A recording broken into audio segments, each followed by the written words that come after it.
Good morning guys. Hatid ko silang dalawa ngayon. Papunta sila ng school. Nag-shortcut kami ulit. Kasama niyo si ate. Yan yung pangalawa ko sa unahan. Yung pangatlo ko ito si Bunso. Naiwan sila nila lolo nila kasi mabagal.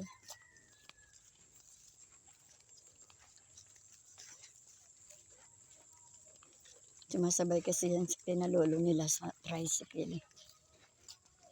Nahatid sila lahat ng mga apo.